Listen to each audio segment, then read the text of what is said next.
آج کا واقعہ ایک صحابہ کا قصہ ہے۔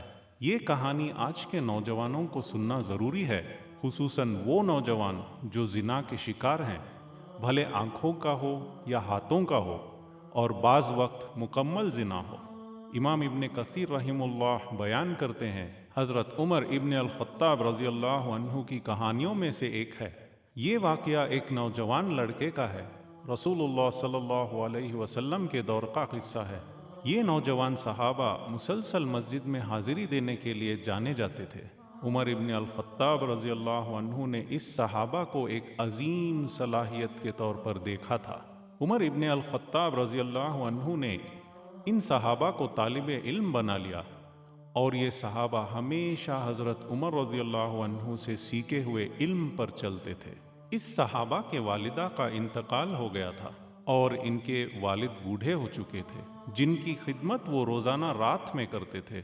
ہر روز جب یہ صحابہ رات کو مسجد سے نکلتے اور اپنے گھر کی طرف روانہ ہوتے، ایک بہت خوبصورت جوان عورت انہیں روزانہ زنا کی طرف دعوت دیتی، اور سبحان اللہ، تقوی پرہیز والے صحابہ تھے تو ہمیشہ اس عورت کو نظر انداز کر دیتے اور اپنے گھر چلے جاتے۔ لیکن شیطان کا کھیل تو رکنے والا نہیں تھا، اور شیطان ہمیشہ انسان کے کمزور لمحوں کی تلاش میں رہتا ہے اور بھٹکانے کی پوری کوشش کرتا ہے۔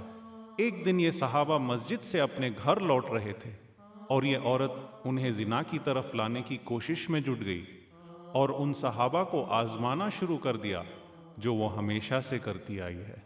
پر اس بار کچھ الگ ہوا۔ شیطان انہیں بھٹکانے میں کامیاب ہو گیا، اور یہ صحابہ اس عورت کے پیچھے چلے گئے۔ لما اراد ان يدخل البيت خلفها، اور جیسے ہی وہ عورت کے گھر میں گھسنے والے تھے، انہیں سورہ الاعراف کی آیت نمبر 201 تذکر قول اللہ انہیں یاد آ گئی، جو اللہ سبحانہ وتعالی قرآن میں فرماتے ہیں، ان الذین تقوا اذا مسهم طعف من شیطان تذکروا فاذا هم مبصرون۔ بے شک وہ لوگ اللہ سے ڈرتے ہیں جب انہیں شیطان کا کوئی اثر پڑتا ہے۔ جیسے ہی شیطان کوئی نیک شخص کو بھٹکانے کی کوشش بھی کرتا ہے، تب فوراً انہیں اللہ کی یاد آتی ہے اور اللہ کا ڈر ان کے دل میں آتا ہے۔ جوانی کا ایک لمحہ ایک زنا کر بیٹھنے کی خواہش پیدا ہوتی ہے، جس کا ہمیں بعد میں پچھتاوا ہوتا ہے۔ اس آیت کے ذریعے تقوی جاگتا ہے اور اللہ کی یاد آتی ہے۔ تب یہ صحابی کو یہ آیت یاد آ گئی، اور جیسے ہی یہ صورت انہیں یاد آئی، وہ اس عورت کے گھر کی دہلیز پر بے ہوش ہو گئے۔ پھر وہ نوجوان عورت نے ان صحابہ کو اٹھایا اور ان کے والد کے گھر کی دہلیز پر چھوڑ دیا۔ ان کے والد گھبراتے ہوئے بیٹے کو اندر لائے۔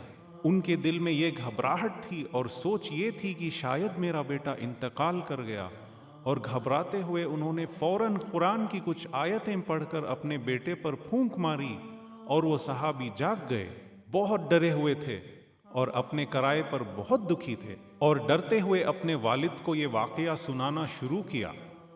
والد نے پوچھا، بیٹا کیا ہوا؟ تو صحابی نے واقعہ بیان کرتے ہوئے شروع کیا، اور جیسے ہی انہوں نے بیان کرنا شروع کیا تو انہیں سورہ اعراف کی آیت پھر سے یاد آ گئی۔ تو والد صاحب نے پوچھا کہ وہ کیا آیت ہے جو تمہیں یاد آ رہی ہے؟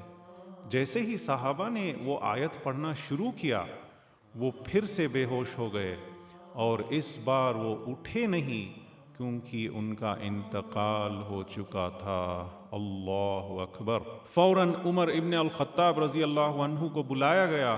وہ آئے اور بہت دکھی ہوئے، جنازہ اٹھایا اور پھر اس رات جنازے کی نماز پڑھی۔ سبحان اللہ، اللہ کا معجزہ دیکھیے۔ عمر ابن الخطاب رضی اللہ عنہ صحابہ کو دفنا کر روتے ہوئے قرآن کی آیت پڑھی، یا فتى ولمن خاف مقام ربه جنتا، اے نوجوان، اور سورہ رحمان کی 46ویں آیت بیان کی، جو اپنے رب کے سامنے کھڑے ہونے سے ڈرتا ہے، اس کے لیے 2 باغ اور 2 جنتیں ہوں گی۔ اتنے میں قبر میں سے آواز آئی، یا عمر فدعاتنیہما ربی فی الجنت مرتعین، جتنا آپ نے تصور کیا تھا اللہ نے مجھے اس سے دگنا دیا ہے۔ سبحان اللہ۔ اللہ تمام امت کو شیطان کے بہکاوے سے حفاظت فرمائے، آمین۔